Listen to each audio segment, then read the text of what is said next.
ভারতের আদানি পাওয়ারের সঙ্গে করা সব চুক্তি পুনর্মূল্যায়নে উচ্চ ক্ষমতা সম্পন্ন অনুসন্ধান কমিটি করার নির্দেশ দিয়েছে হাইকোর্ট। আন্তর্জাতিক জ্বালানি ও আইন বিশেষজ্ঞদের নিয়ে করা এই কমিটিকে 2 মাসের মধ্যে বিস্তারিত রিপোর্ট দিতে বলা হয়েছে। এই চুক্তির বৈধতা নিয়ে করা রিট ও সম্পূরক আবেদনের ওপর প্রাথমিক শুনানি নিয়ে বিচারপতি ফারাহ মাহবুব ও বিচারপতি দেবাশিস রায়চৌধুরীর সমন্বয়ে গঠিত হাইকোর্টের দ্বৈত বেঞ্চ এই আদেশ দেন।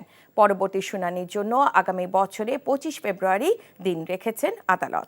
হাইকোর্ট আদানির সঙ্গে চুক্তি করার আগে দর কষাকষি করে থাকলে সে সংক্রান্ত কাগজ ও তথ্যাদি 30 দিনের মধ্যে বাংলাদেশ বিদ্যুৎ উন্নয়ন বোর্ডের চেয়ারম্যানকে দাখিলের নির্দেশ দেন।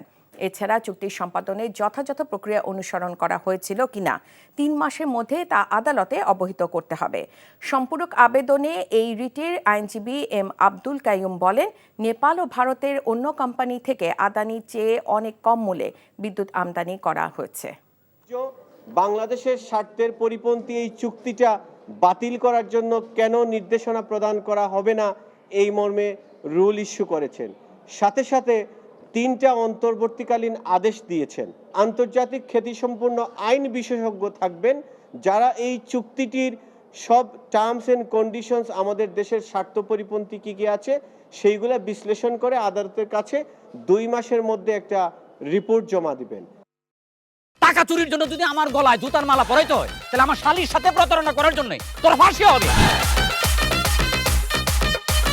দুলা ভাই, আপনার তো ঘর জামাই বইলা একটা পরিচয় আছে, আমার তো তাও নাই।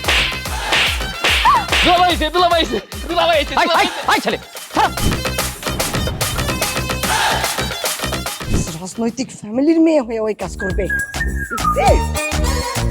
যারে পাবো আরে পিটাবো, রক্তের নেশায় ধরতে, রক্তের নেশায়, কাঁচা রক্তের নেশায় ধরতে। তোমার এই পলিটিক্স আমার বাম পকেটে থাকে। পাঁচুদের বউরে ঝামেলা পাকাই। এই বেটা, আমি তখন বিয়ে করিনি।